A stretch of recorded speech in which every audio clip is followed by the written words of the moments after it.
This conference will now be recorded.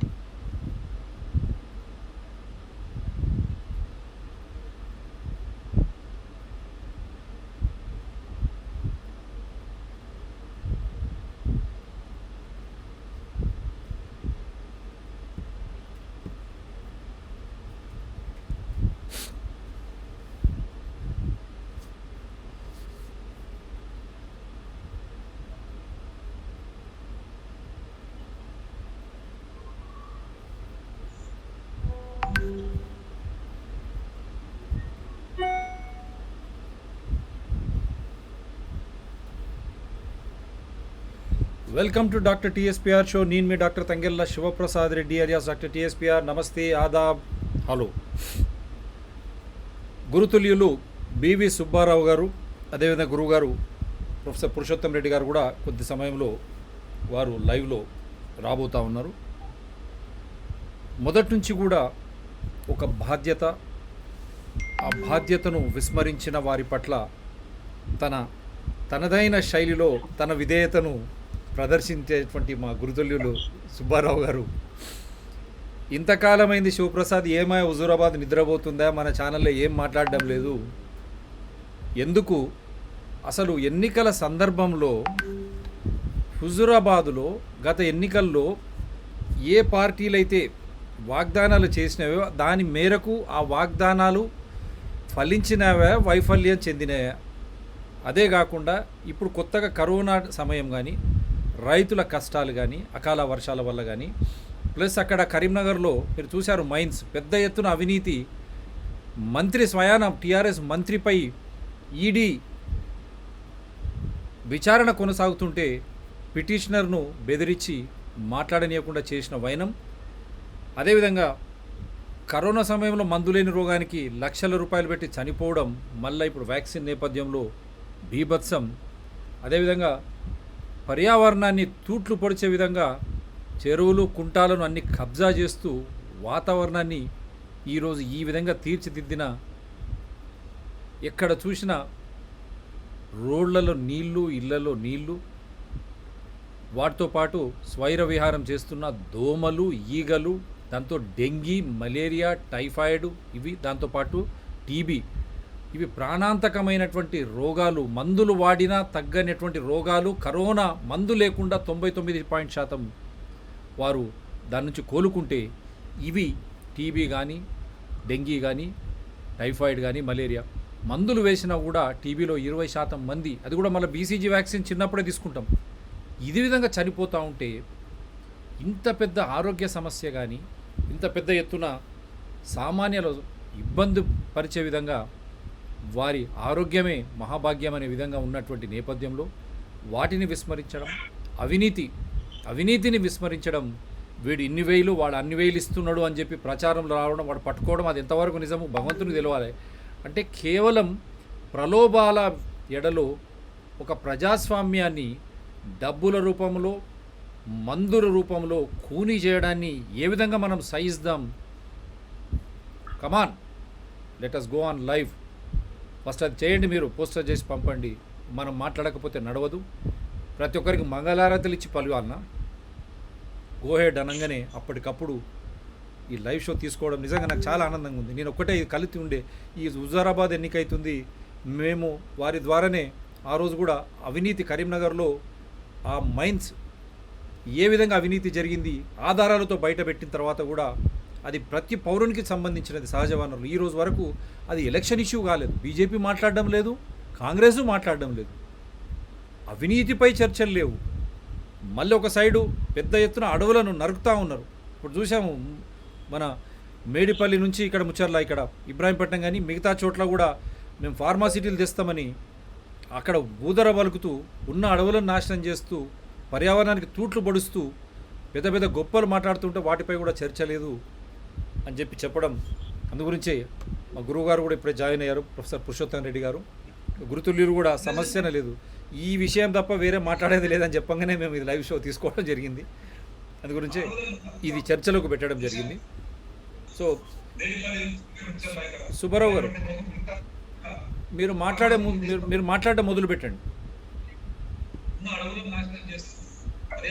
కుట్లు పొడుస్తూ విధంగా గుట్టుకొని మాట్లాడుకుంటూ వాటి మీద చర్చ లేదు అని చెప్పి చెప్పడం ఇందు గురించి గురుగారు మీద జాయిన్ అయిన విశ్వకాంతి గారు మీ వాయిస్ ఎక్కువ అవుతుంది చూడండి. అక్కడ అన్న దగ్గర వస్తుంది అది. అయితే ఆ లోపుకు ఒక చిన్న ప్రలోభాలు అన్నందుకు ఈ చిన్న వీడియో అంతవరకు సరి అయ్యే వరకు ఇది చిన్న వీడియో ప్లే చేసి నుంచి పైసలు లేకపోయినా వాళ్ళ పిల్లం మెడల మీద ఉన్న పుస్తకాలు తాడు అమ్మాయినా సరే మన మందు దుకాలనే మనం పెట్టిన రేట్కే మందు తాగినాక డ్రంకన్ డ్రైవ్లో దొరికి మళ్ళీ మనకు పైసలు కట్టాలన్న సదుద్దేశంతో ఊళ్ళో కుటుంబాన్ని బంద్ చేయించిన ముచ్చట ఇది మనందరికి ఎరికైందే. అధ్యక్ష నాది 15వ వార్డు అధ్యక్ష. మా వాడ ఊళ్ళో ఈ కొసకుంటే మందు దుకాణం ఆ కొసకుంది అధ్యక్ష.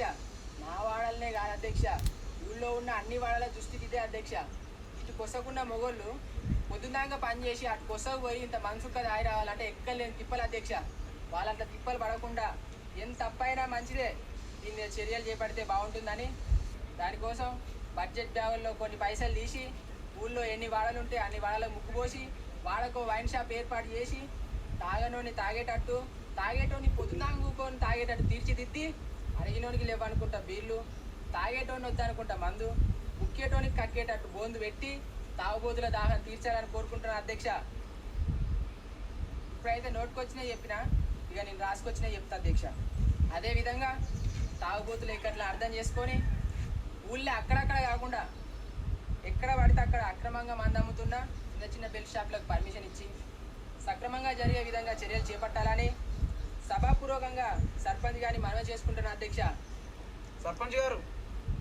అధ్యక్ష, దండగాడు మందువాడు మళ్ళీ ప్రస్తావించింది ఏదైతే ఉందో అది చాలా మంచి ఆలోచన అధ్యక్ష. ఎందుకంటే తాగుబోతులు మనకు తల్లితో సమానం అధ్యక్ష. వాళ్ళకి ఎటువంటి లోటు రాకుండా చూసుకోవడం మనందరి బాధ్యత అధ్యక్ష. మిత్రులు చెప్పినట్లుగానే ఈ కాంచి తాగుడు తాకట్టు పెట్టుడు పథకం కింద వాడకో వైన్ షాప్ వెలిసేలా తాగుబోతుల తాగుడు కోసం తమ ఆస్తులను అగ్గసొక్క కుదవబెట్టుకునే విధంగా చర్యలు చేపడతామని తెలియజేస్తున్నాం అధ్యక్ష. ఇట్లా వాడకో వైన్ షాప్ పెట్టి అలా పనిచేయడానికి పోరగాళ్ళని పెడితే కొంతవరకు నిరుద్యోగం కూడా తగ్గుతుంది అధ్యక్ష. అంతేకాకుండా తాగి ముసలోడై మంచాన పడితే నెలకు 200 చొప్పున, తాగి నన్ను అడ్డం పడి కాలు చేతులు ఇరగొట్టుకుంటే నెలకు 300 చొప్పున, కల్తీ చేసిన మందు నిలిచి లేకుండా తాగి కార్జాలను ఖరాబ్ చేసుకొని దవాఖానలో అంటే వాళ్ళకు సచ్చేదాకా ఉచిత వైద్యాన్ని అందజేస్తాం అధ్యక్ష. ముండకొడుకు తాగి నా కొంపందం ఉంచుతాడు వీని తాగుబోతారు దింప అని పెళ్ళమిడిచి పెట్టిపోతే వాళ్ళ కోసం తాగుబోతు ఆస్పత్రులను కూడా ఏర్పాటు చేస్తాం అధ్యక్ష. అవసరమైతే మందును ఆన్లైన్లో కూడా సప్లై చేయడానికి చర్యలు చేపడతాం అధ్యక్ష. దీనికోసం ఏం చేయాలి, ఎట్లా చేయాలి, ఎంత కేటాయించాలి, అలా మాకెంత మిగులుద్ది అనే దానిపై ఒక కమిటీ వేసి నిరంతరం తాగుబోతుకు అండగా ఉంటామని తెలియజేస్తున్నాం అధ్యక్ష. అధ్యక్ష, ఇంత చేసిన తర్వాత ఎప్పుడన్నా ఉపసభను 15వ వార్డు పర్యటనకు వచ్చినప్పుడు నాకు కోని కోసి ఇంతంత కలుబొట్టు తెచ్చి ఉడకబెట్టిన గుడాలతోటి దావా తీయాలని కోరుకుంటున్నా అధ్యక్ష.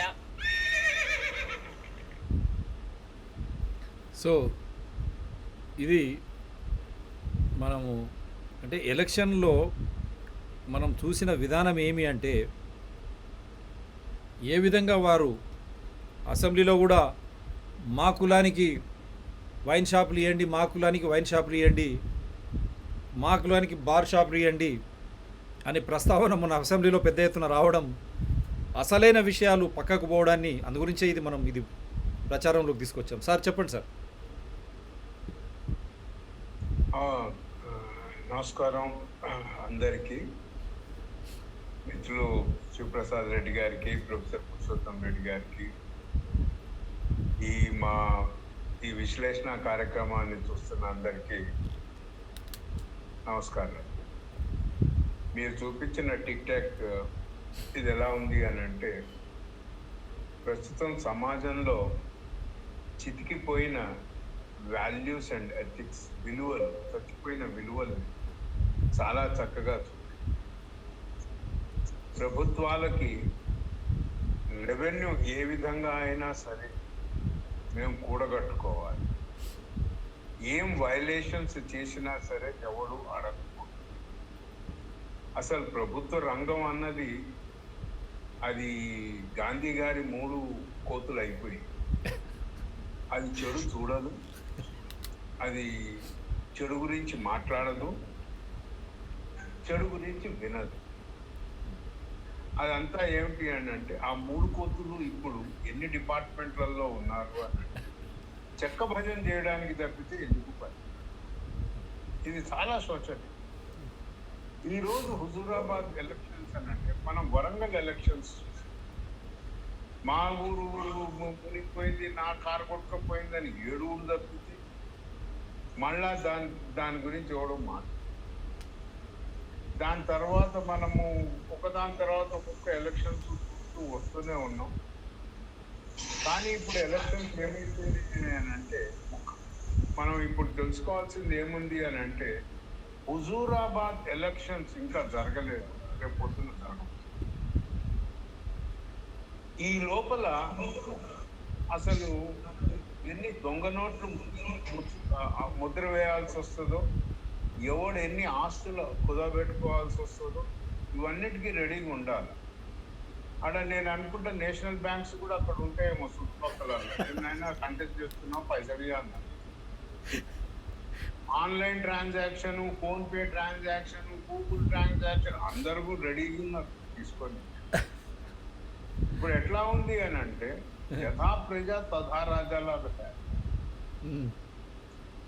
విత్తెప్పుడు చెట్టెప్పుడు అన్నట్టుగా ఇది ప్రజలు కరప్ట్ బ్రెయినా లేక ఎన్నుకున్న నాయకులు ప్రజల్ని కరప్ట్ చేశారు? ఏదైతే 2014 తర్వాత నుంచి ఏవైతే 2014 దాని తర్వాత అయిన last assembly and parliament elections తర్వాత రాను గమనిస్తున్న విషయాలు ఏమిటి అని అంటే తెలంగాణలో నాకు ఊహ తెరిచినప్పటి నుంచి నేను చూసింది ఎక్కడ కూడా నా చిన్నతనం స్కూల్లో కులం గురించి మేము మాట్లాడుకోలేదు. తెలంగాణలో ఎక్కడ కూడా కుల వ్యవస్థ అన్న దానిపైన మనకు కాన్ఫ్లిక్ట్స్ లేవు. అది చాలా గొప్ప విషయం. బహుశా నేను హైదరాబాద్ వాసిని కనుక హైదరాబాద్ వాసిని చూసేవాడిని. కానీ నాతో పాటు ఉన్న మిత్రులు వరంగల్ నుంచి కానీ, కరీంనగర్ నుంచి కానీ, కాజీపేట నుంచి కానీ, మహబూబ్ నగర్ నుంచి కానీ ఎవరైతే హైదరాబాద్ స్పోర్ట్స్ కాంపిటీషన్స్లో చదువుకోవడానికి వచ్చిన వాళ్ళు ఎవరిని నీ కులం ఏందిరా అన్నది కూడా అడిగింది లేదు. అలాంటిది హుజూరాబాద్ ఎలక్షన్స్ స్టేజ్కి వచ్చేటప్పటికి మనం పూర్తిగా రూట్ సిస్టంలో కుల వ్యవస్థని మనం ఇది నేను అనకూడదు కానీ పక్క రాష్ట్రాల నుంచి మనం నేర్చుకున్నాం. ఇది కుల వ్యవస్థ రాజకీయాలు అన్న దానికి పెట్టింది పేరు మన పక్క రాష్ట్రం. వాళ్ళు ఏమన్నా అనుకున్నా నాకేం అభ్యర్థం, వాళ్ళు కాదు అని ప్రూవ్ చేయమనండి అప్పుడు చెప్తారు. కుల వ్యవస్థ అన్నది చాలా జటిలంగా హుజూరాబాద్లో స్థాపించారు. రెండో విషయం, అయ్యా ఒకరు పోయారు ఏదో కర్మవశాలు, ఒక సిట్టింగ్ ఎమ్మెల్యే ఆర్ ఎమ్మెల్సీ సరేనే, లేకపోతే ఒకరు ఏదో పౌరుషం కొద్ది రాజీనామా చేశారు హుజూరాబాద్లో. వాడు రాజీనామా చేసిన పొద్దున్నే లేచి నేను మీ ఇంటికి మీ అన్నం పంపిస్తా, మీ ఇంటికి మన శానిటైజర్లు పంపిస్తా, మీ ఇంటికి బిర్యానీ పంపిస్తా అనే అండంలో is it not violation of the election code? Is it not a mechanism to corrupt the people of the constituency which is likely to go for an election? ఏ విధంగా ప్రలోభం పెడుతున్నాం?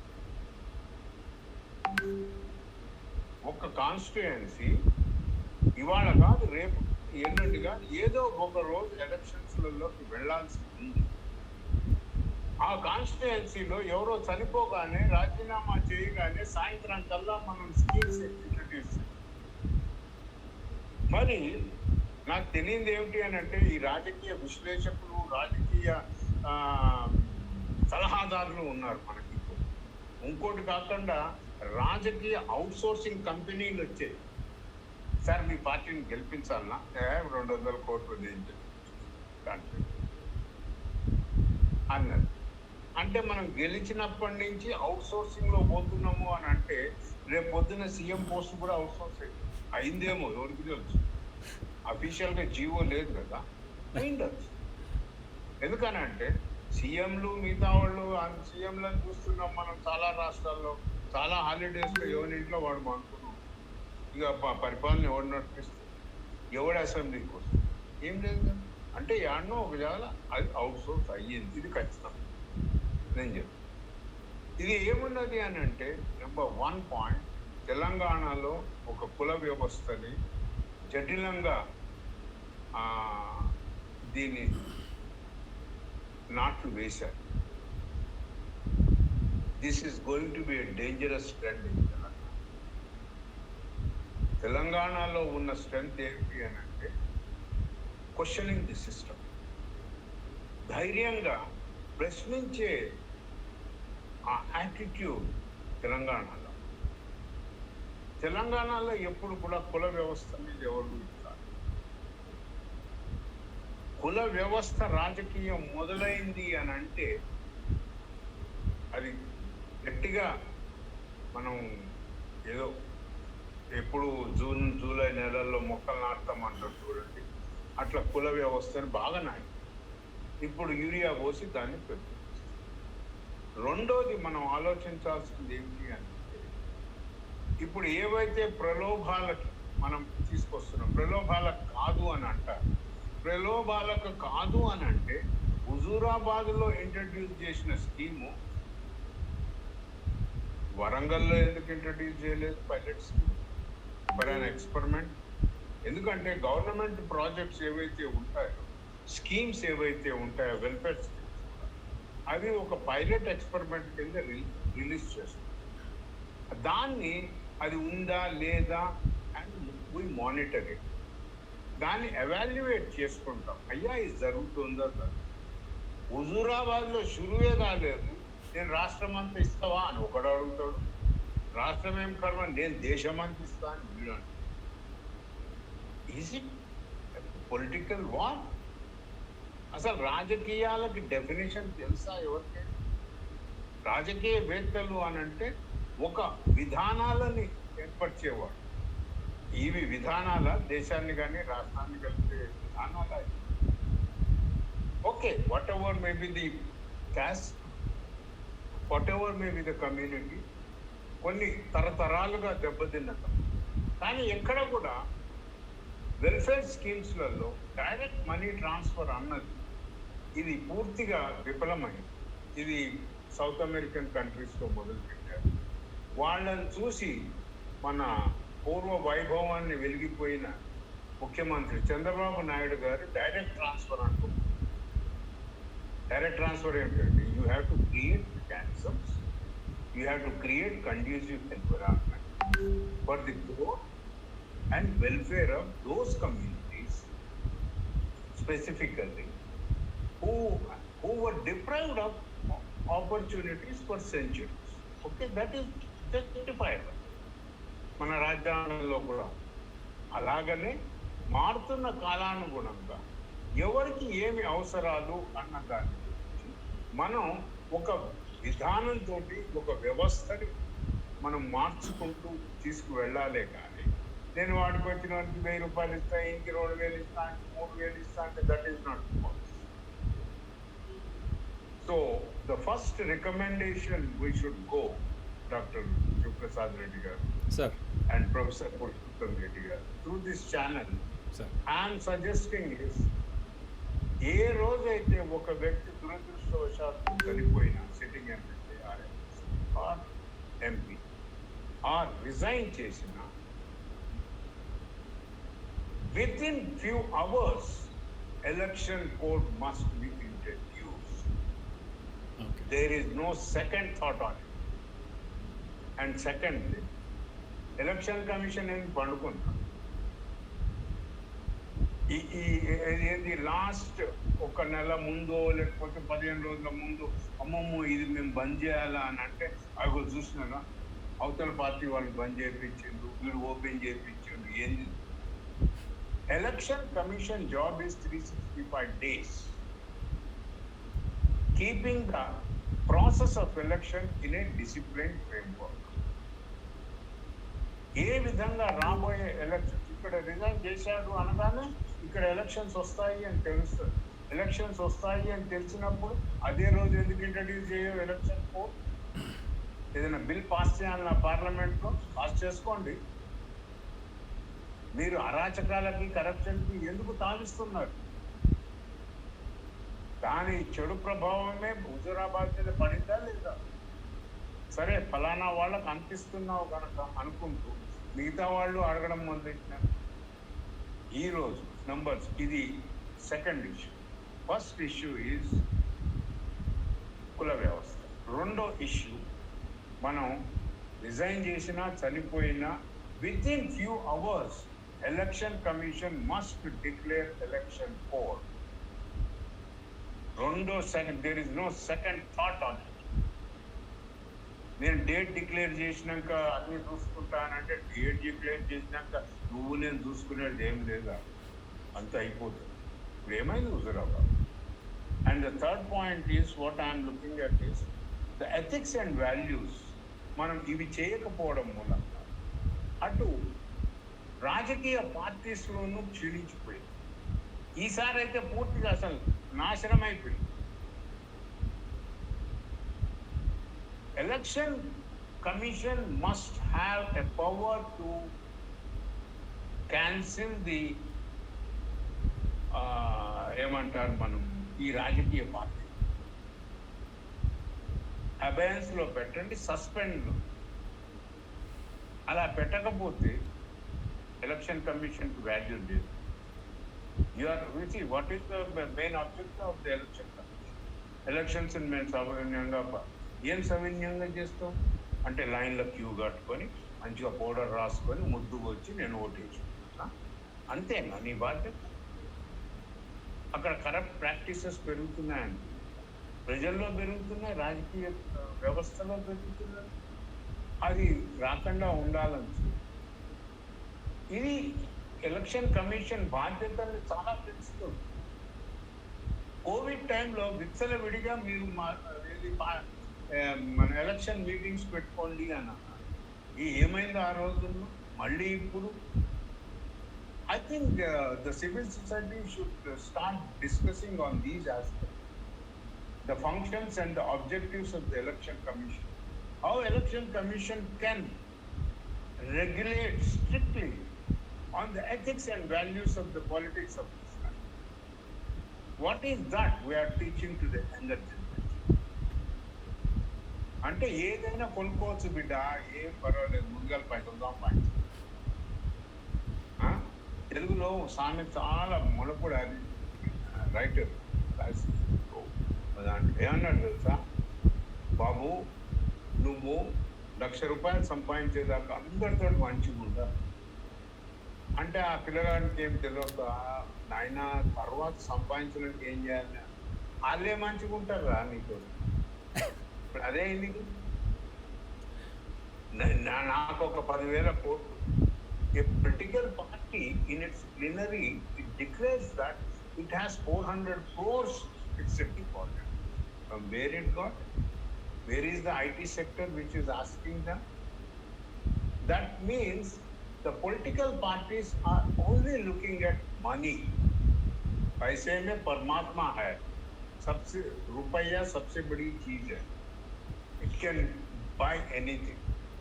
అన్న వాల్యూస్లో ఒక ఇండియన్ సిస్టమ్ పనిచేస్తున్నది. It's a shame an hour part. కోవిడ్లో 1,00,000 కోట్లు ఉన్నవాడు దిక్కు లేకుండా చచ్చిపోయారు. మీ దగ్గర నా దగ్గర 400 కోట్లు ఉన్నాయి అని అనుకుంటే ఒక వ్యవస్థను ప్రక్షాళన చేయండి. డబ్బులే మన రాజ్యాంగంలో ఏమన్నాడు? డబ్బు లేని వాడు కూడా ఎలక్షన్స్లో నిలబడతాడు. They are making to contest also a costlier 10,000 rupees kattale. So we need to look into all these things, how we can go into this.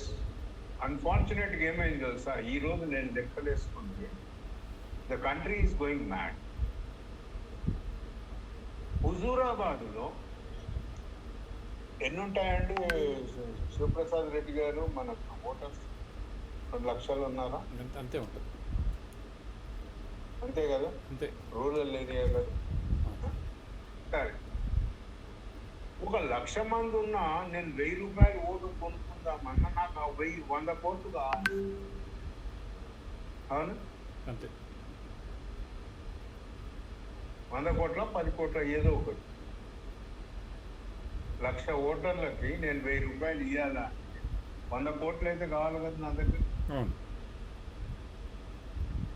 6,000 కోట్లు ఇస్తావా? ఇవ్వకుండా మేము ఎలక్షన్స్ మామ నాన్ని రోడ్డు మీదకి ఎక్కిండ్రు హుజూరాబాద్. వా, అంటే ఎంత ఇదిగా వాళ్ళ బ్రెయిన్ ని నాశనం చేసినారు అని అంటే, నువ్వు ఎవరికో ఎంతో ఇస్తాను కదా, నేనేం ఎక్కువ అడుగుతున్నాను. 6,000 ఇచ్చుకోను. 600 కోట్లతోటి నువ్వు ఒక ఎమ్మెల్యే అవుతావా? ప్రజలకు నేను చెప్తున్నాను, 600 కోట్లు కాదు 60 కోట్లతో ఎమ్మెల్యే అయిన వాడు నీ రక్తం పిండుకొని తాగుతాడు. మళ్ళా ఎందుకు? మళ్ళా 5 ఏళ్లలో. కానీ డబ్బు తీసుకొని మీరు పోయి ఓటేస్తాము అని అంటే ఇది సిగ్గు చేయదు. అంటే మీకు మీ పిల్లల మీద, మీ మనవళ్ళ మీద అసలు ప్రేమ లేదు. అందరినీ బికారిగానం చేస్తారు. వ్యవస్థ ఆడే ఒక బికారి. ఎందుకంటే ఎలక్ట్ అయిన వాళ్ళు ఏమవుతున్నారు, సెంటర్కి పోయి దించలేదు. అవునా? ఈ బికారీ వ్యవస్థ నుంచి మనం ఎప్పుడు బయట? మన పిల్లలకు మనం ఏం చెప్తున్నాం? The money cannot by. I know హుజ్ earthquake వచ్చినప్పుడు గ్లాస్ మంచినీళ్ళు కొనుక్కోవాలంటే డబ్బు ఇస్తామన్న నీళ్లు దొరుకుతాయి. కోవిడ్లో ఎంతో మందికి ఇంటి దగ్గర అసలు అసిస్టెన్స్ లేకుండా సీనియర్ సిటిజన్స్ చచ్చిపోయారు. What is that?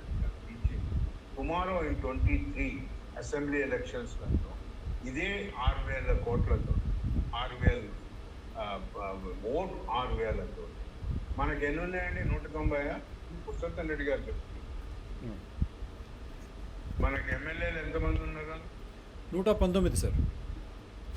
119 కదా. 119 ఇంటూ 300 కోట్లు అనుకో. అవునా? 300 కోట్లు ఎక్స్ పార్టీ ఇస్తే 200 కోట్లు వై పార్టీ ఇస్తుంది. ఎక్కడికెళ్ళి వచ్చినాయి సార్ పైసలు? పైసలు ఎక్కడికెళ్ళి వచ్చినాయి? ఎట్లా పంచుతున్నారు? ఏం చేస్తున్నారు? వ్యవస్థ ఎట్లా కుళ్ళిపోయింది ఇప్పుడైతే. ఎందుకంటే మనము మున్సిపల్ సాలిడ్ వేస్ట్ని పట్టించుకుంటలేదు, అదే కుళ్ళుతూ ఉంటుంది, కూడుతూ ఉంటుంది. వ్యవస్థ కూడా ఇప్పుడు ఎట్లున్నది తెలుసా?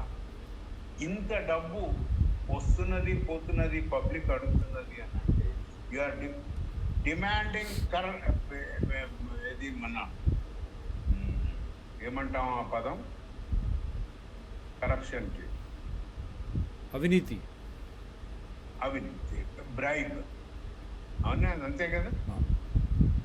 ఇప్పుడు ఓటర్స్ బ్రైబ్ చేస్తున్నారు, బ్లాక్మెయిల్ చేస్తున్నారు. అవునా? ఆ రోడ్డు మీద కూర్చున్న వాళ్ళు అందరినీ పోలీస్ ఎస్పీ ఎందుకు జైల్లో పెట్టలే? Professor Purushottam Reddy can clarify. I request him to see under what act and what law. I think they are punishable for that. You are openly asking for a bribe. yes, 6,000 rupees. Avuna? Unless and until, as rightly pointed out by Professor Purushottam Reddy several times and several venues, ఒక నలుగురిని jail వేస్తేనే కానీ అవును. మొదటి నుంచి కుమ్మిడిగా తీసుకుపోయి వేసేయాలి అందరినీ. Otherwise the system is rating. And when media is projecting so much, where is the intelligence department? Where is the intelligence department? Where is the police department, which is supposed to look into all these aspects of it? రాజకీయ పార్టీలు వాళ్ళ ఇదిలో పోతుంది. దౌర్భాగ్యం ఏమిటి తెలుసా?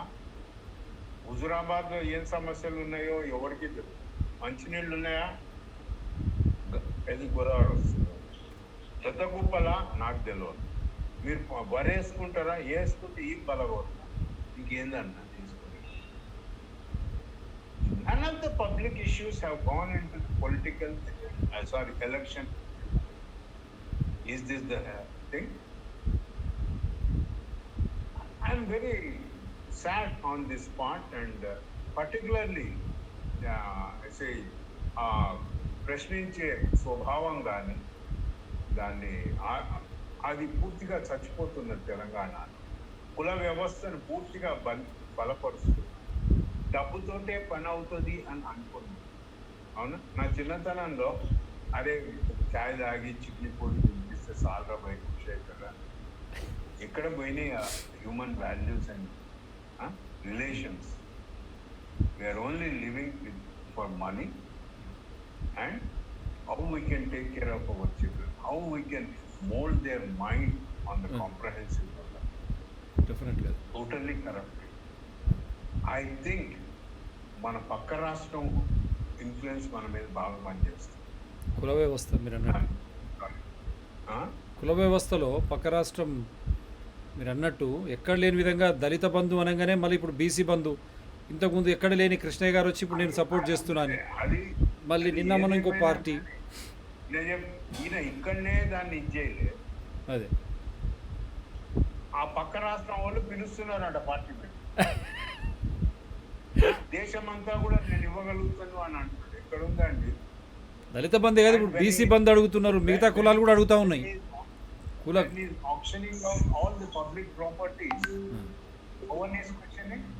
అన్ని కులాలలో వెనుకబడిన తరగతులు ఉన్నారు కదా సార్, అన్ని కులాల్లో వెనుకబడిన తరగతులు ఉన్నారు, అందరికీ ఇవ్వాలి. ఇప్పుడు ఎక్కడి నుంచి తెచ్చిస్తారు?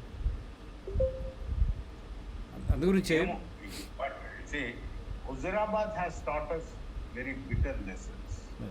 If we do not wake up, coming 23rd elections will be a disaster not only for this state, for the entire. డెఫినెట్గా, ఎందుకంటే కాంగ్రెస్ కూడా దళిత బంధు పేరు మీద వాళ్ళు కూడా పెద్ద ఎత్తున పోయారు. దళిత అదర్వైజ్ ఆయన సింధి చెడ్డి వేసుకున్నాడు, నేనేమో ఇంకో చెడ్డి వేసుకున్నా చాలు. ఆయన పౌడర్ రాసుకున్నాడు, నేను పౌన్స్ రాసుకున్నా. మనకు విధానాన్ని ఏంటి మాట్లాడాలి అంతే.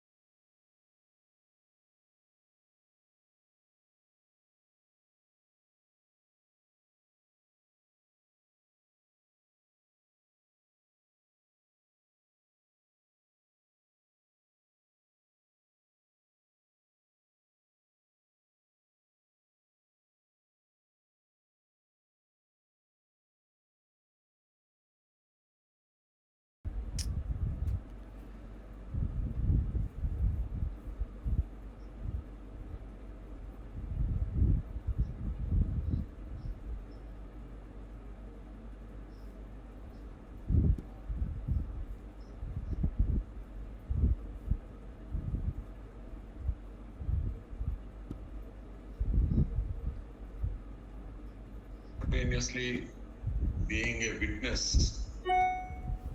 almost 1950. I was 7 years old when the Constitution of India became operative.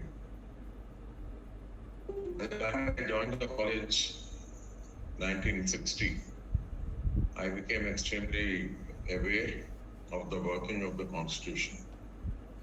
And I can tell you, friends, what a time it was. I wish to recall that in the long drawn freedom struggle, right from 1857 to 1947, that 90-year period can be described, and it should be written in letters of gold, because whenever we speak about India's freedom struggle, we can at best give a few names, maybe 20, 30 or 100 names. But it is impossible to record and recognize the sacrifice of millions of people. Lakhs of people were simply thrown into the prison. Thousands of them have been shot dead. It's not, so to celebrate the sacrifices, we may recall one Bhagat Singh or Bharin Ghosh or Chandrasekhar Azad and Rajguru and maybe Alluri. A few names we only take to recognize the sacrifices of the unknown Indian. Anyway, friends, that 90-year period, thanks to very enlightened leadership of the Indian National Congress then, we the people had participated, our people of India, they participated in their millions, they were disciplined, because the people had values. Look, kindly recall the times. There were no newspapers, no telephones, no teleprinters, no mobiles, nothing. Internet was not there. And under those conditions, people like, Tilak, Sri Aurobindo, Bipin Chandra Pal, Lala Lajpat Rai, and several others in their limited areas, because they had also the constraints of travel. In such a situation, their mobility was restricted. But the people took the cue, they took the hint from their leaders, and they practiced it. The best example is Mahatma Gandhi. Gandhi cap, the cap that he wore becomes a symbol of India's freedom struggle. The spinning wheel, very ordinary spinning wheel, which represented the Indian attitude towards self-sufficiency, Swadeshi, that became the symbol of India's freedom struggle. So basically, what is it I am trying to convey? That is, I am only trying to convey the initial, the innate goodness that was there, the innate good values that was there in the Indian people. We were living a very simple life, but the people in this country had noble ideas. They were inspired by the stories of Mahabharata, Ramayana, Bhagavad Gita, etc. They were also inspired by social reformers like Dayanand Saraswati, Bankim Chandra Chatterjee, Raja Ram. Believe me, friends, a great part of the Telugu literature was nothing but an echo of the Bengali literature. Almost all the novels like Sharat Chandra, Sharat Sahityam, Rabindranath Tagore was inspiring the whole country. Bankim Chandra Chatterjee's Vande Mataram, Aurobindo's, that very famous speech that he gave out after the Alipur incident. When he comes out, what a wonderful speech. And what great Netaji Subhash Chandra Bose.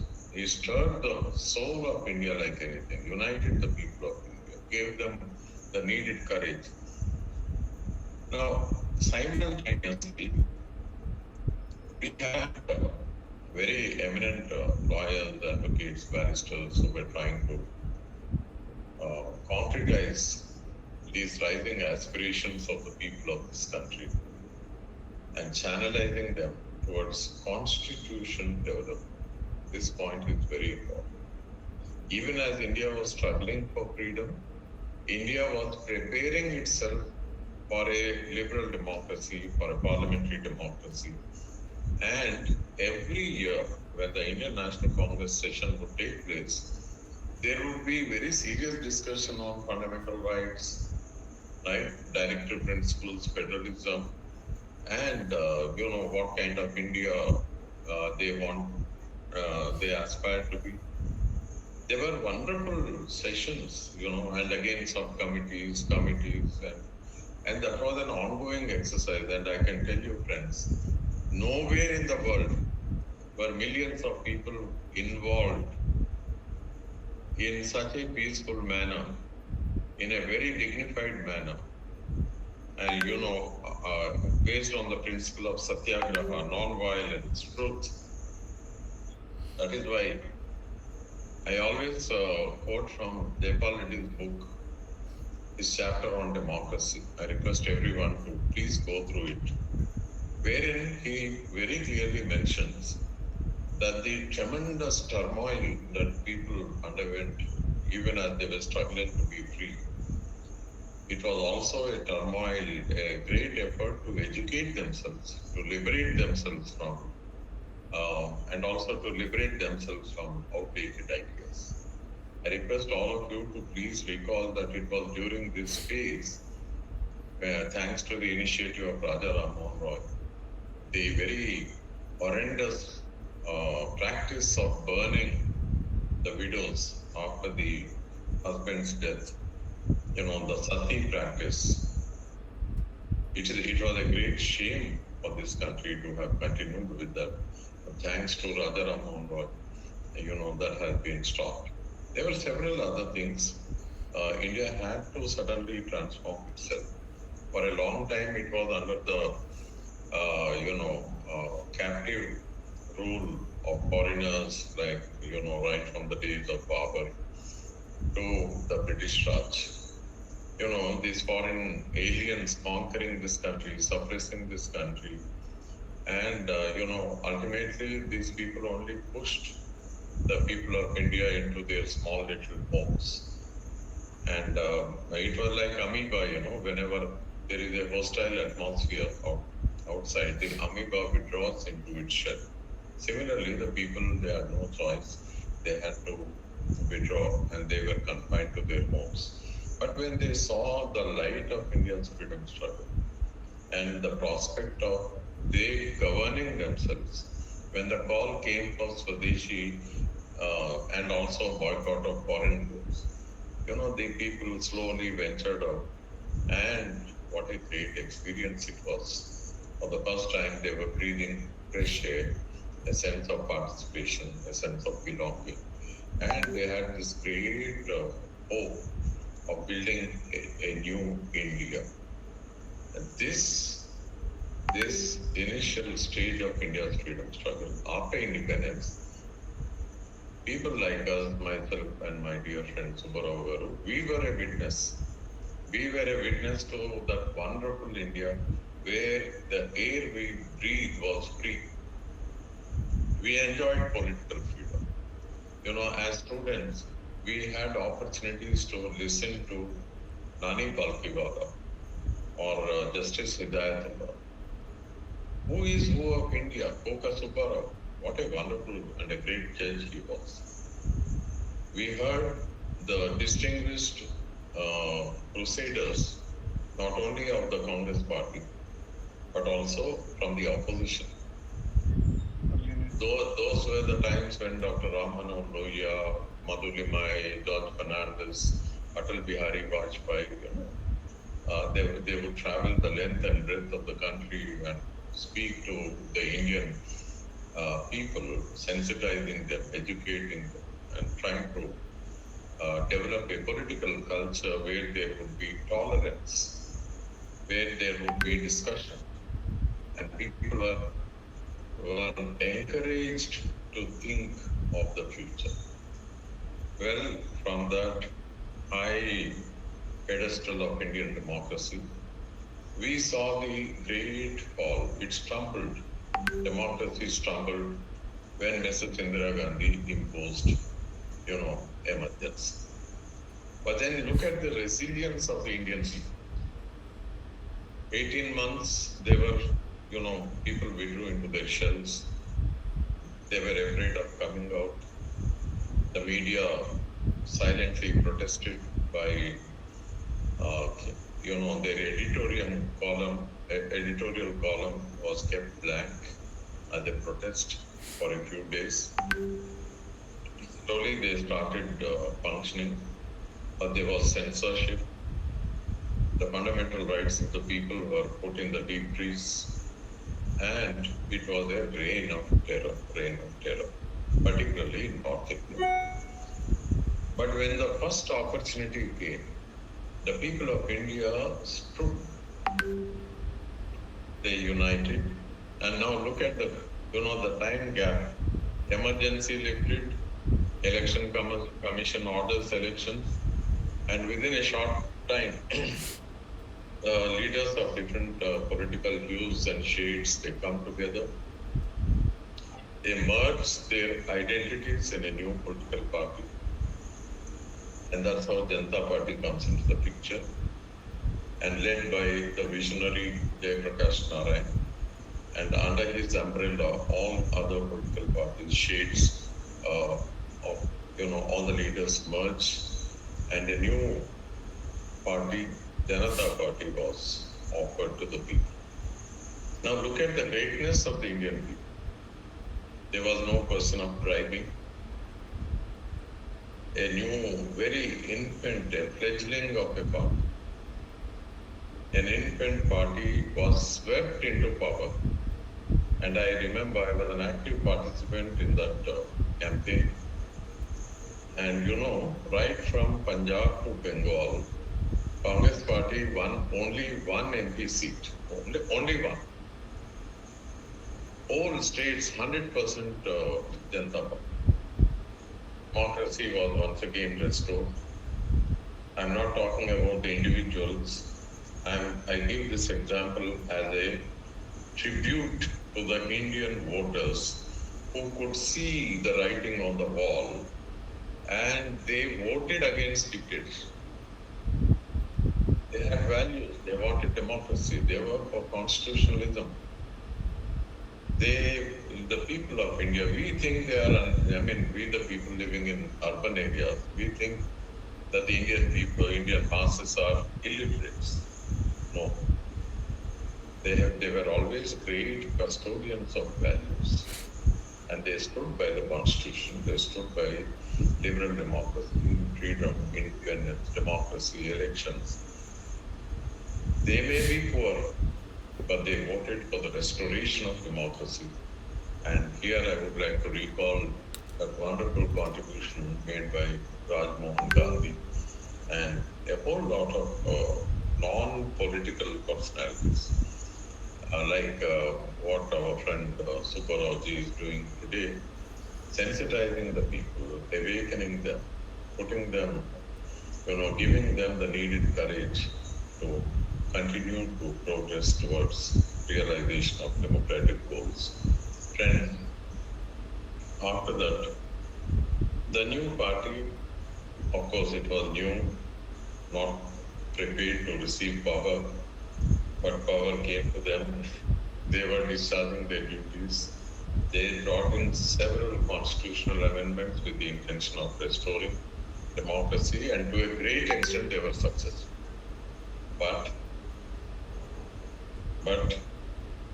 they could not continue to be together, and very soon their inherent differences surfaced and the party collapsed.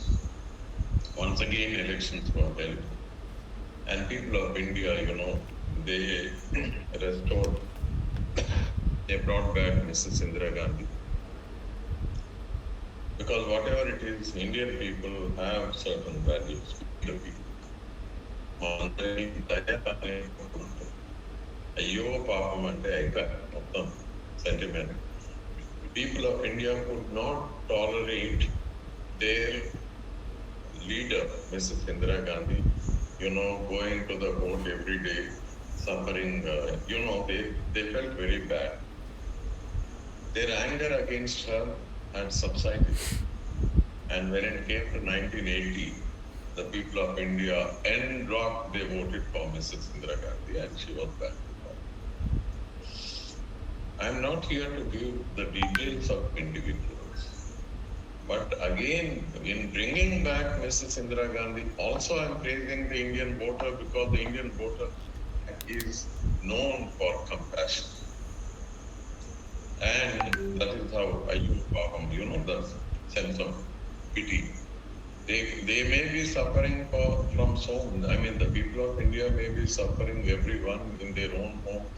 They may be poor, they may be ignorant, they may not be having any comfort, but they could not see their leaders being put to harassment. And that's why they rejected Janata Party and they brought Madam Gandhi once again.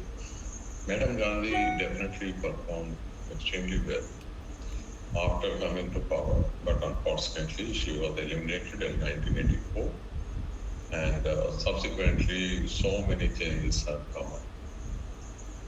But as a political observer for the last 60 years, I can tell you trends. We have led, we the people, during the last, say, 30 years, particularly, we are a witness to the people of India forgetting the basic structure of Indian Constitution. They have forgotten the wonderful message of India's freedom struggle. And I can simply say that we, the people of this country, have become selfish, self-centered, and we are not bothered what happens to the nation or what happens to the planet Earth. Each one of us have withdrawn into our small little family world, and we are not bothering. In fact, India is a very peculiar country right now. The present day India is a very selfish country, very peculiar country, that we the people, we do not come out of our shells. We do not learn to make a common cause. We are a mute witness to the vanishing lakes, for example. We are a mute witness to the aggregation of garbage and the unscientific way it is collected and disposed of, violative of all the rules in the country. We are a witness to the ongoing corruption, and probably the Indian voters who are witnessing the failure of the executive and the legislature. And most often, even, they are discouraged. Their faith in the judiciary gets a big jolt because people go to the court, they get judgments, but these judgments are not implemented because there is a stumbling block in the form of a chief secretary supported by the government. So people are frustrated, and in this country, every institution is collapsing. The universities are collapsing, medical facilities are collapsing.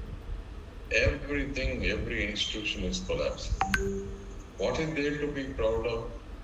Show me one university which can be described as being in the world's first 20 cadre.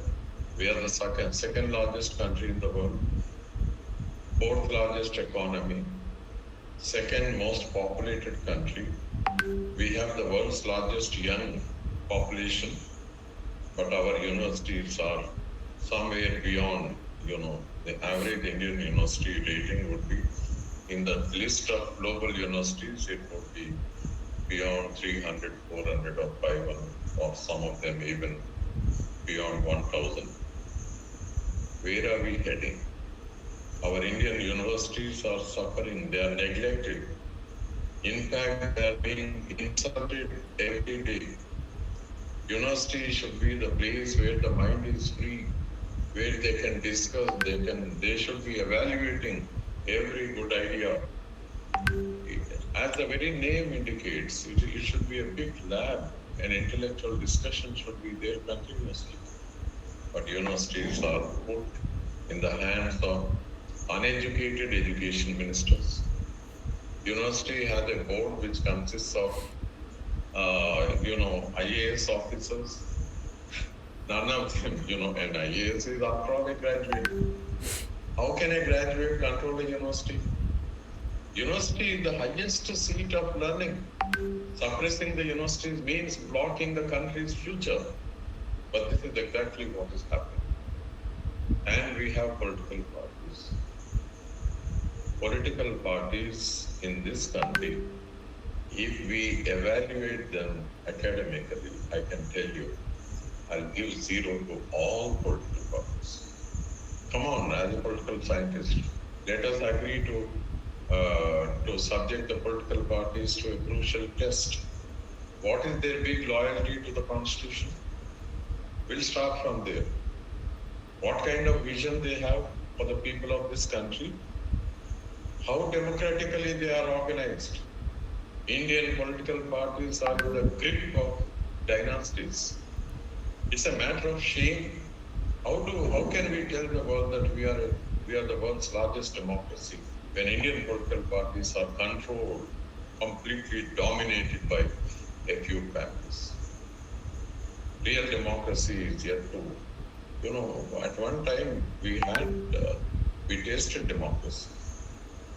But last 30, 40 years, slowly democracy is waning and in India is slipping into dictatorships.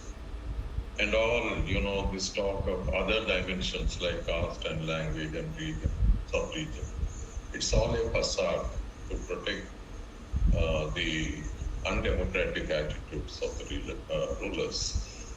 What is the average activity of political parties, They are the people behind the looting of public wealth, the sand, they are the people who are behind the sand mafia. They are the people who protect the polluters. They are the people who sell away killers. The costly wealth of the people of this country is being drained off. I'm reminded of the drain theory of Dadabhai Naoroji.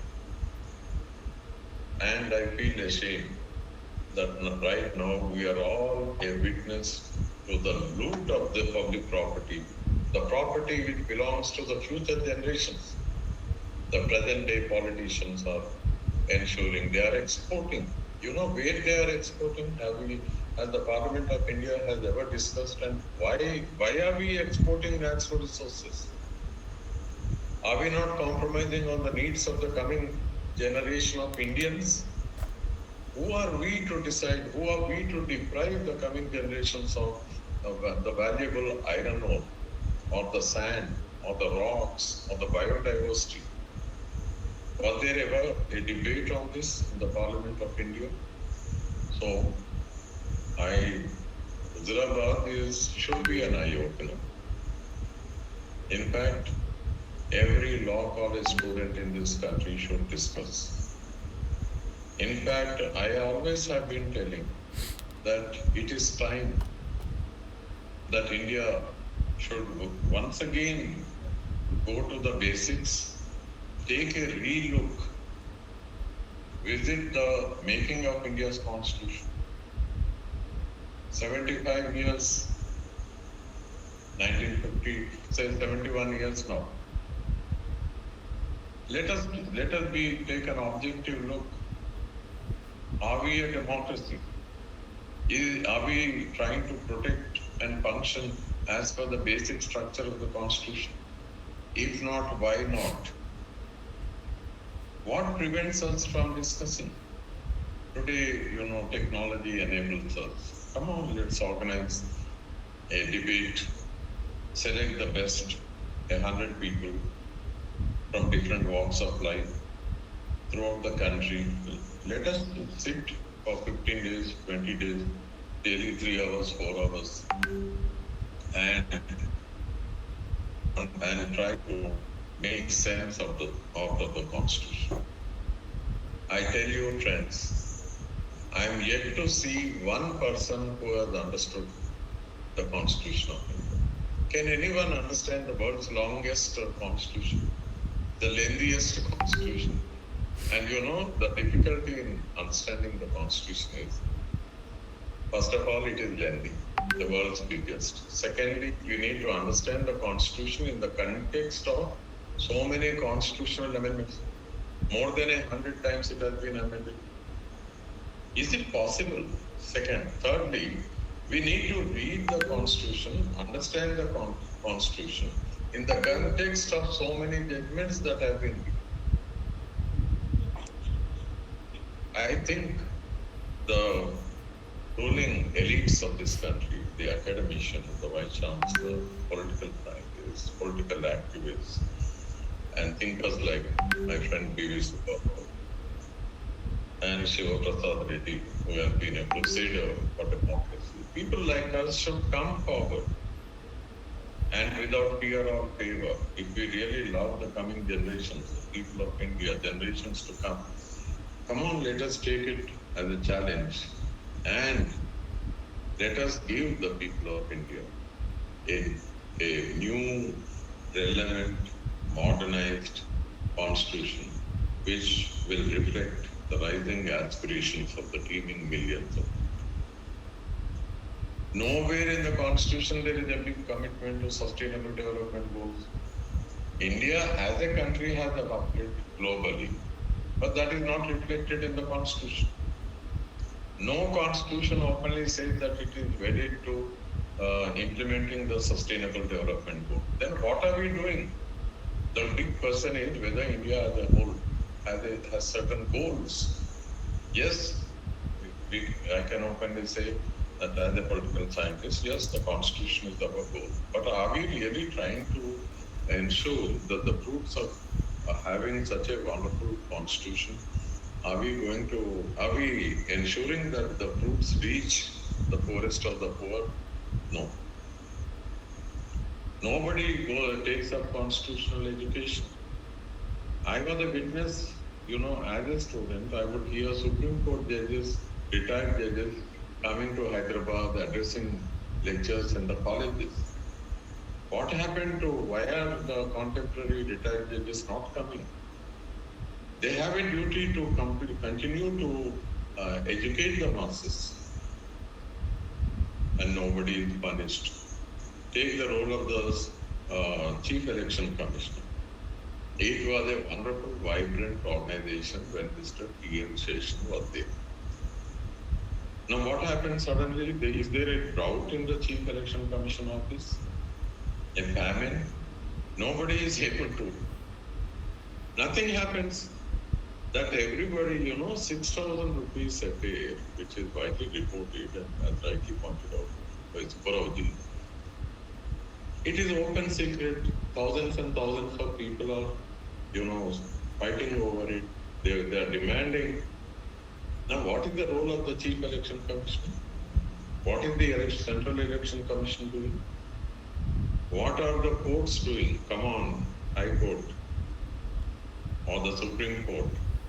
What is their big response? How can they be a mute witness to the ongoing destruction of democracy? Basic structure is being violated on the roads of Huzurabad. I think the time has come when India requires to revive the spirit of India's freedom struggle.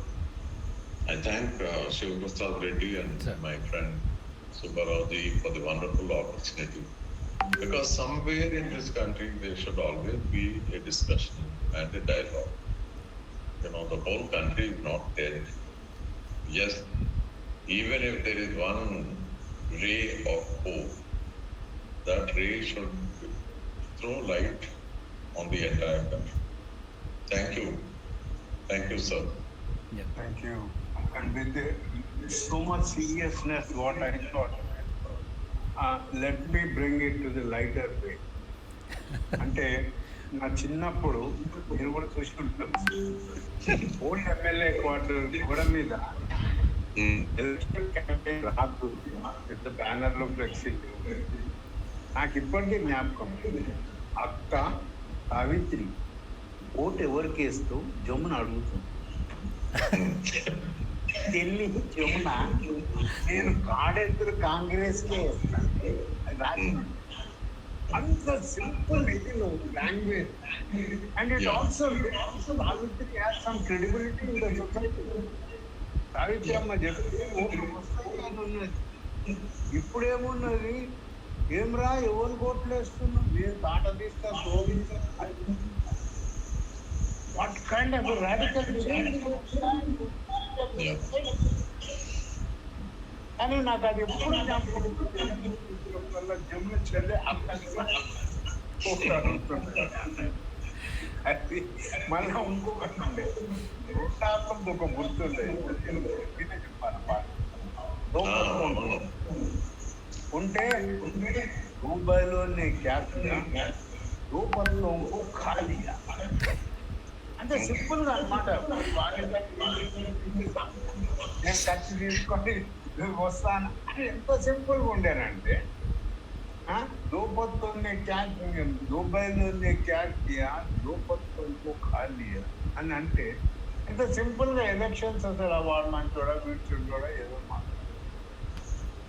అంతేగాని ఇప్పుడు ఏంది ఇది 100 కోట్లు కాదు ఓటర్లకి వాడు elect అయినాక 1000 కోట్లు సంపాదించాలా? అక్కడ గుట్టలన్నీ అమ్ముకోవాలి, గుట్టలన్నీ అమ్ముకోవాలి. అన్నేస్తాడు వాడు. గుట్టలు అమ్మేది తన గుట్టానికి తీసుకుపోయి వానికి ఇప్పుడు back to our colonial rule లో ఏమైంది, మనకు పిలిచి బిజినెస్ ఇచ్చిన లిస్ట్ చేయాలి అవునా? ఓ, ఇప్పుడు పిలిచి కార్పొరేట్ సెక్టర్ కి ఇస్తున్నాం మనం అవునా, పైసల కోసం.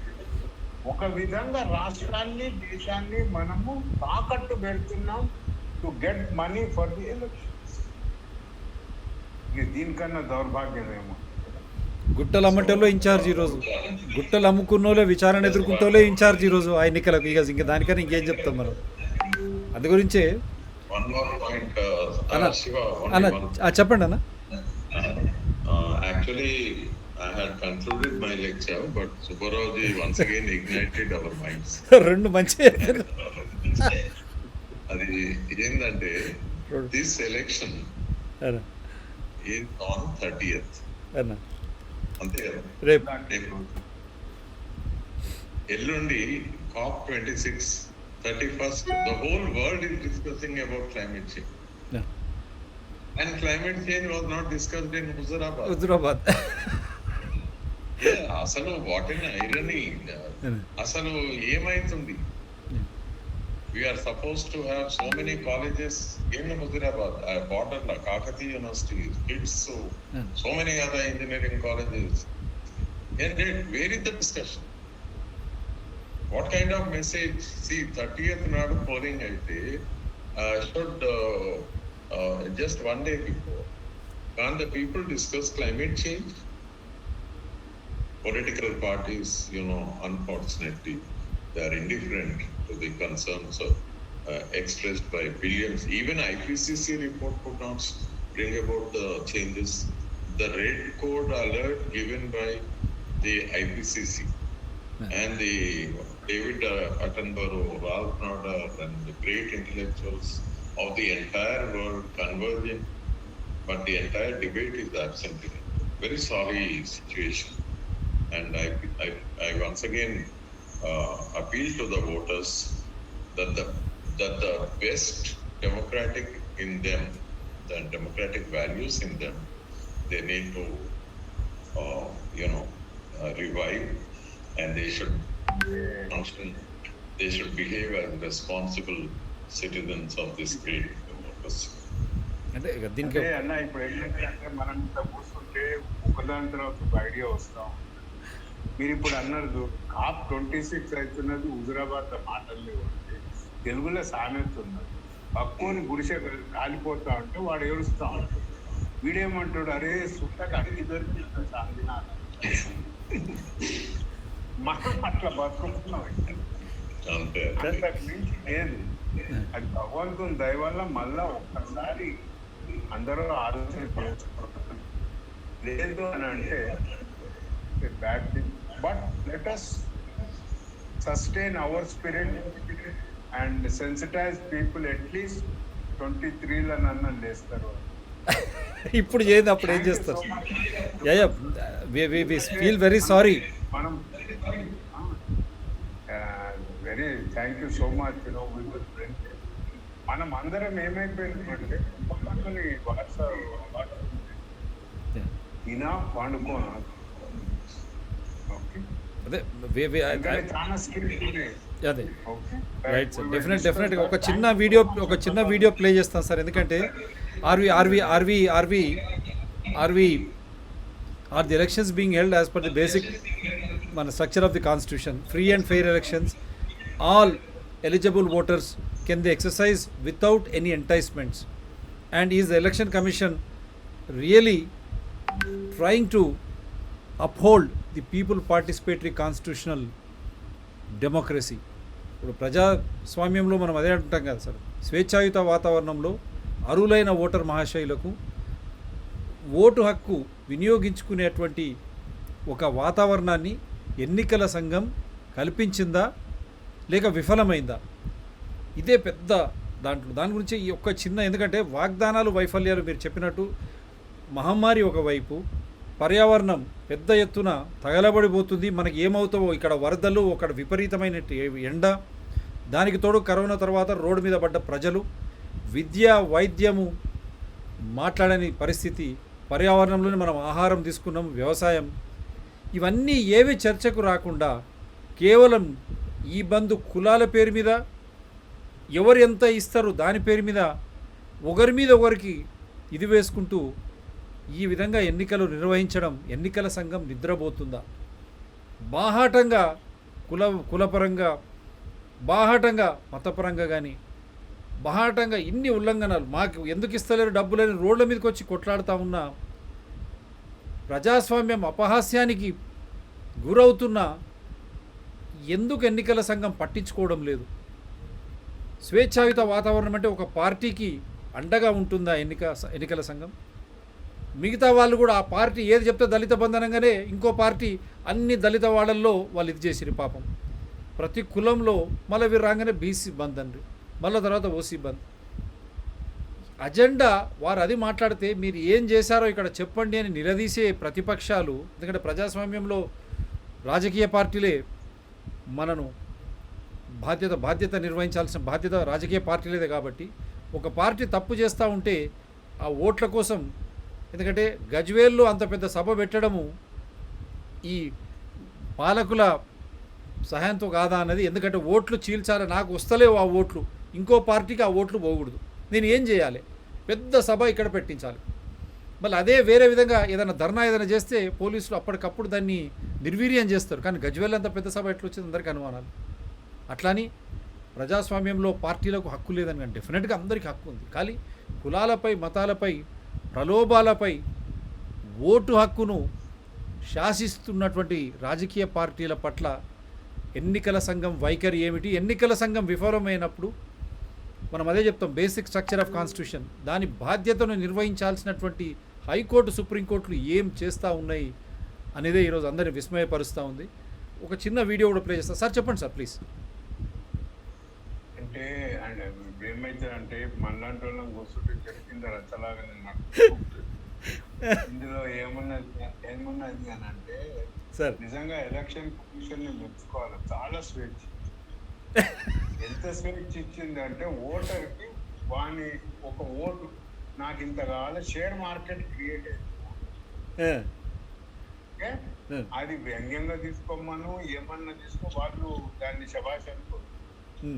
రెండోది ఏమో తెలుసా, మీరు అన్నట్టు నాకు రాకపోతే వానికి రావాలి. ఇది మన పెద్దన్న పురుషోత్తం రెడ్డి గారికి చిన్నప్పుడు నాకు బాగా మేము బాగా పతంగులు ఎగిరేద్దాం హైదరాబాద్. పతంగులు ఎగిరేస్తే కాలనీలో మనకన్నా పెద్దోడు వయసులో మనం 5 ఏళ్ళ కూరగాయలం అంటే 12 ఏళ్ళు.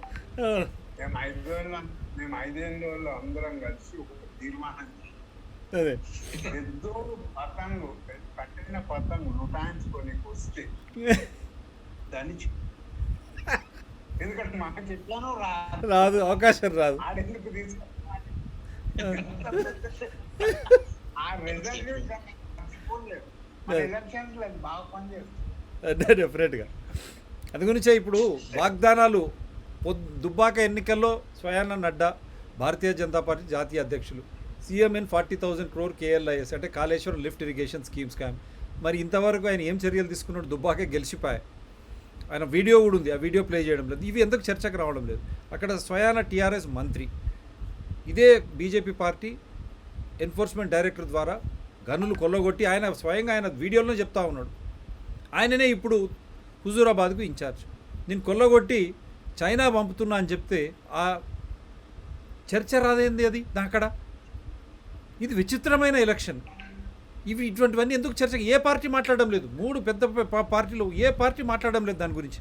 మనం పిలిస్తే ఒకడొకడు మెల్లగా తప్పుకున్నాడు పార్టీలు, చర్చకు పిలిస్తే కూడా సుబ్బారావు గారు. అందుగురించే ఇక్కడ ఇది జరిగింది.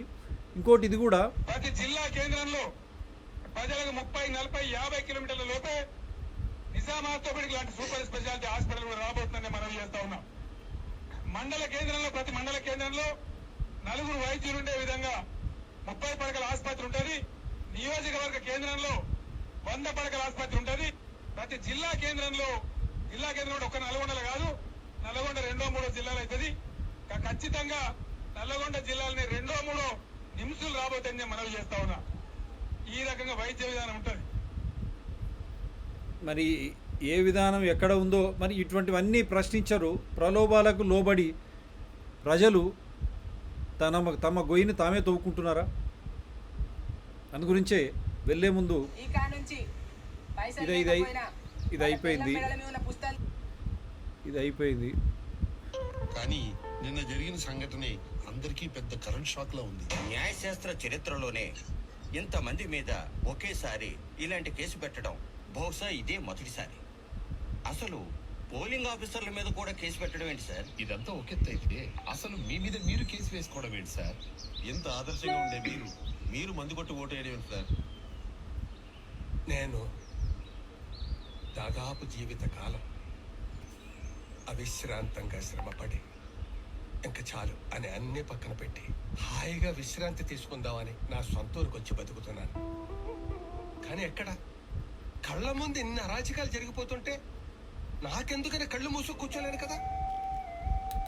అరే, ఎన్నికలంటే ఎన్ని కోట్ల మంది వ్యక్తుల భవిష్యత్తుకు సంబంధించింది, ఎన్ని వందల కోట్ల ఖర్చుతో కూడుకున్నది, ఎంత పెద్ద యంత్రాంగం, అతిపెద్ద ప్రజాస్వామ్యం కదండి మనది. దాన్ని కాపాడుకునే బాధ్యత లేదండి మనకి. 5 ఏళ్లు మన నెత్తి మీద ఎక్కి తొక్కైన వాళ్ళెవరు, 5 ఏళ్లు మనల్ని అందరికంటే బాగా పాలించే వాళ్ళెవరు అని 100 సార్లు తూకం వేసుకుని మనకి మనమే ఎన్నుకోవడానికి వజ్రాయుధం అంత శక్తివంతమైనది, సుప్రీంకోర్టు జడ్జి తీర్పు అంత తిరుగులేనిది అయిన ఓటు అనే ఆయుధాన్ని, హక్కుని, బాధ్యతని రాజ్యాంగం మనకిస్తే చెయ్యాల్సింది ఏమిటండి? మన ఆయుధాన్ని సీసా మందుకు అమ్మేసుకోవడమా? నాయకుడేమో ఆయుధాలు పట్టుకెళ్లి జమ్మి చెట్టు మీద దాచిపెట్టేయడమా? దాంతో 5 ఏళ్ల పాటు మనందరం అస్త్ర సన్నాసులా ఉండిపోవడమా? మరి మీరు కూడా మందు కొట్టేసి ఓటేశారు కదా సార్? అవును, అభ్యర్థులు పంచిన మందుని ఫుల్లుగా కొట్టేసి వేశాను. అదేం మెలిక, మీ మీద మీరే కేసు వేసుకున్నారు. అదేం మెలిక? ఆ మధ్య జరిగిన పంచాయతీ ఎన్నికల్లో మందు కొట్టేసి జనం ఓట్లు వేస్తున్నారంటే మహాప్రభు అని మొరపెట్టుకుంటే సాక్ష్యం ఏది అని అడిగారు. అందుకే ఈసారి నేనే పెద్ద సాక్ష్యం. ఎందుకు మీరేం చెప్పదలుచుకున్నారు?